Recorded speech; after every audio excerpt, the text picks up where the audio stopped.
తెలుగు అమ్మాయికి తెలుగు ఇండస్ట్రీలో అసలకి కాస్టింగ్ కౌచ్ గురించి పెద్ద చర్చ నడుస్తుంది. మొన్న మొన్న చిరంజీవి గారు కూడా అన్నారు కదా! ఇట్లాగా కాస్టింగ్ కౌచ్ లేదు. అది అవతల వాళ్ళని బట్టి ఉంటుంది. వాళ్ళు ఆ అడ్వాంటేజ్ ఇవ్వకూడదు అన్నట్లుగా చిరంజీవి గారు మాట్లాడారు. హ్మ్. చిన్మయి గారి వెర్షన్ వచ్చేసి అలా మీకు తెలీదనుకుంటా. మీరు ప్రొడ్యూసర్‌ల కూతుర్లు లేదంటే హీరోల కూతుర్లకి ఇలా జరగవు. ఎవరైతే అసలకి బ్యాక్‌గ్రౌండ్ ఇండస్ట్రీ బ్యాక్‌గ్రౌండ్ లేకోకుండా కష్టపడి కనిపించాలి. స్క్రీన్ పైన, బిగ్ స్క్రీన్ పైన కనిపించాలి అన్న ఆశ ఎవరికైతే ఉంటుందో, వాళ్ళకి అడ్వాంటేజ్ తీసుకుంటున్నారు ఈ కొంతమంది అని చెప్పేసి చిన్మయి అంటున్నారు. Hmm. So, which version is correct and according to you and what is your experience? So, present నేను స్టార్టింగ్‌లో ఫేస్ చేసిన దానికంటే ప్రెజెంట్ చాలా తగ్గింది. హుహు. Casting couch even I faced.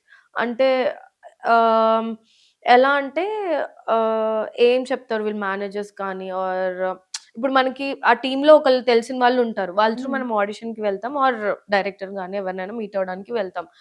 మా సో, మనకెవరైతే తెలుసో మనల్ని పిలిచిన వాళ్ళు, మనం అడిగామనుకో నేనెందుకు సెలెక్ట్ అవ్వలేదు, నువ్వు కొంచెం క్లోజ్‌గా ఉండాలి వాళ్ళతో. అప్పుడే సెలెక్ట్ చేస్తారు. అది వాళ్ళు చెప్పారా లేదా అని మనకు తెలీదు. ఈ మధ్యలో మనల్ని పిలిచిన వాళ్ళుంటారు కదా! అవును. నువ్వు కొంచెం క్లోజ్‌గా ఉండాలి. కొంచెం అంటే ఎవరితో వాళ్ళతో క్లోజ్‌గా ఉండాలా? ఎవరైతే ప్రొడ్యూసర్, డైరెక్టర్ ఉంటారా? ప్రొడ్యూసర్‌తో క్లోజ్ ఉండాలి అంటారు. లేదా డైరెక్టర్‌తో క్లోజ్ ఉండాలి అంటారు. అది నిజంగా అక్కడ సైడ్ నుంచి వచ్చిందో లేదో తెలీదు.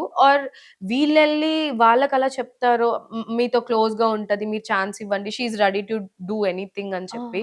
సో, ఇట్స్ ఆల్ అబౌట్ నేను థర్డ్ పర్సన్ వల్ల వస్తుంది కాస్టింగ్ కౌచ్ అని నేనొకటి ఎక్స్‌పీరియన్స్ చేశాను. హ్మ్. నన్ను ఏ డైరెక్టర్ కానీ, ఎవ్వరు కానీ డైరెక్ట్‌గా ఇట్లా కాస్టింగ్ కౌచ్ కావాలి, ప్రొడ్యూసర్ కానీ ఎవ్వరు అడగలేదు. నేను ఎవరి త్రూ అయితే వెళ్తున్నానో కొంతమంది అసిస్టెంట్ డైరెక్టర్స్ గాని, కొంతమంది మేనేజర్స్ కానీ, వీళ్ళ త్రూ నేను ఫేస్ చేశాను. సో, నేను వెళ్లి ఆ డైరెక్టర్‌ని నేను అడగలేను డైరెక్ట్‌గా మీరేంటి ఇలా మాట్లాడారా అని చెప్పి. హ్మ్. భయం హ్మ్. ఉంటుంది కదా! ఆబ్వియస్‌లీ. అవును. సో, అదైతే ఫేస్ చేశాను. అండ్ కొంతమంది ఉన్నారు. ఒక 2, 3 మూవీస్ డైరెక్టర్స్ గూడా లైక్ "నువ్విలా ఉంటే అవ్వదమ్మా. ఏదో ఒకటి చేయాలి." అంటే ఇండైరెక్ట్‌గా అన్నమాట. They told me on face. నేనన్నా లైక్ నాకిష్టం లేదు. నాకిష్టం లేకుండా నేను చేయమంటే నేను చెయ్యను. హ్మ్. అని చెప్పి ఇట్స్ ఓకే. నాకు టైమ్ టేకింగ్ ప్రాసెస్ అయినా పర్లేదు. నేను ఇలాగే ఉంటా. ఇలాగుంటే నీకవ్వదు. పెద్దదానివయిపోతావు. క్యారెక్టర్స్ రావు. ఏజ్ అయిపోతుంది. That's fine. నేను చేసే జాబ్‌కి నేను ప్యూర్‌గా ఉండాలనుకుంటాను. నేను ప్యూర్‌గానే ఉంటాను. హ్మ్. అని చెప్పి I used to talk like this. So, yeah! పెద్ద మూవీస్‌కైతే ఐ డిడ్ంట్ ఫేస్. ఆహ్, హుహు. చిరంజీవి గారు చెప్పినట్టు పెద్దవాళ్ళు ఉన్నప్పుడు I didn't face any casting couch. రీసెంట్‌గా కొంతమంది మూవీ ఇండస్ట్రీ కాకుండా వేరే వాళ్ళు, వేరే ఫీల్డ్ వాళ్ళొచ్చి నేను ప్రొడ్యూస్ చేస్తా అని చెప్తారు. Whatever it is real estate కానీ ఓకే. బిజినెస్ బిజినెస్ ఏదైనా. పీపుల్. హ్మ్. సో, వాళ్ళు they expect only this one. This commitment casting couch ఏదైనా గాని వాళ్ళ త్రూ నేనెక్కువ ఎక్స్‌పీరియన్స్ చేశాను. అది మూవీ రిలీజ్ అవుతదా లేదా తెలీదు. వాళ్ళకి మూవీ నాలెడ్జ్ ఉండదు. So, they only come for girls. Oh my God! So, అది నేను ఎక్స్‌పీరియన్స్ చేశాను. నేను చేసిన పెద్ద మూవీస్‌కైతే నాకెప్పుడు అలా లేదు. Like okay. చాలా రెస్పెక్ట్ ఇచ్చి బిహేవ్ చేస్తారు. ఓకే. ఇండస్ట్రీలో ఈ విషయం అసలు జరగకుండా ఉంటే బావుంటుంది. ఇది చేంజ్ అవ్వాలి అంటే ఏ విషయం చేంజ్ అవ్వాలి? ఇండస్ట్రీలో ఇది చేంజ్ అవ్వాలి అంటే, దేర్ ఈస్ దిస్ ఆహ్, ఈ స్కిన్ టోన్ థింగ్ ఏదైతే ఉందో, సో, అది చేంజ్ అవ్వాలి అనుకుంటున్నాం. మేబీ ఇప్పుడు చేంజ్ అయింది కొంచెం. దే హ్మ్. ఆర్ డస్కీ ఉన్న వాళ్ళని కూడా తీసుకుంటున్నారు. బట్ నాట్ ఫర్ చూడగానే అందరేమంటారంటే ఫెయిర్‌గా ఉండాలి. ఇంకా ఫెయిర్‌గా ఉండాలి. అది మార్క్ పడిపోయింది. బికాజ్ చిన్నప్పటి నుంచి మనం నార్త్ ఇండియన్ హీరోయిన్స్ కానీ, ఆ ఫేసెస్‌ని చూసి మనం అలవాటయిపోయాం అలాగా. హ్మ్. హ్మ్. హీరోయిన్ అంటే తెల్లగుండాలి, మెరిసిపోవాలి అని అవును. చెప్పి ఇలా మనం కూడా అలవాటయిపోయాం. మనం కూడా సడెన్‌గా చూసేటప్పటికి మనం తెలిసో తెలియక అనేస్తాం. "అరే! వీడేంట్రా ఇంత నల్లగున్నాడు ఎలా అవును. చిన్నప్పుడు అంటే వి ఆర్ మెచ్యూర్డ్ నౌ. ఇప్పుడు అవును. హ్మ్. సో, అనేసేవాళ్ళం. So, we are used to that faces అన్నమాట. అవును. సో, అది చేంజ్ అవుతుంది. ఇంకా చేంజ్ అవ్వాలి. అండ్ ఏ, ఏ భాష వాళ్ళకి వాళ్ళు కొంచెం ఎక్కువ ఎంకరేజ్‌మెంట్ ఇవ్వాలి అని ఇంపార్టెన్స్ ఇస్తే యాహ్! బావుంటుంది. ఇంపార్టెన్స్ అండ్ ఎంకరేజ్‌మెంట్ ఇవ్వాలి అని కోరుకుంటున్నాను. హ్మ్. నైస్. నైస్.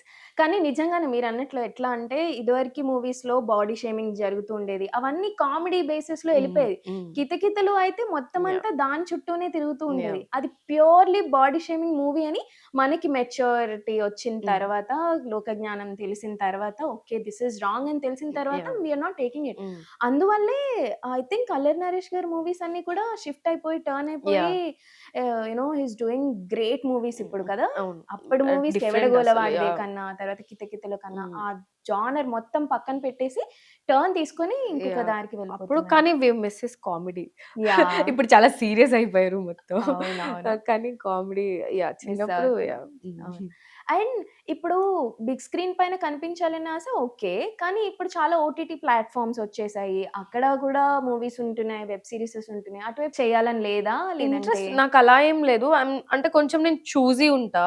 హ్మ్. హ్మ్. అంటే తొందరగా చేసేయాలి, చేసేయాలి, చేసేయాలని అలా ఏముండదు. చేసిన ఒక రోలయినా ఇంపాక్ట్ ఉండాలి, గుర్తుండిపోవాలి అని చెప్పి ఉంటదనమాట నాకు. హ్మ్. సో, వెయిట్ చేస్తా నేను. నాకు వెయిట్ చేయడం ఐయామ్ ఫైన్. హ్మ్. బట్ చేసిన దానికి వర్త్ ఉండాలి అని చెప్పి ఐ చూస్. అలా ఏం లేదు. అది చేయకూడదు, ఇది చేయకూడదు అని ఏం లేదు. హ్మ్. నాకు మంచి రోల్, మంచి స్టోరీ ఉంటే ఇట్స్ నాట్ దట్ నా రోల్ ఒక్కటే బావుండాలని. I listen to the whole story. Story హుహు. ఏంటి? బావుంటదా? ఎంతవరకెళ్తది? ఏంటి పరిస్థితి? అని I listen to the whole story. Hmm. So, అలా చూజ్ చేసుకుంటా నేను.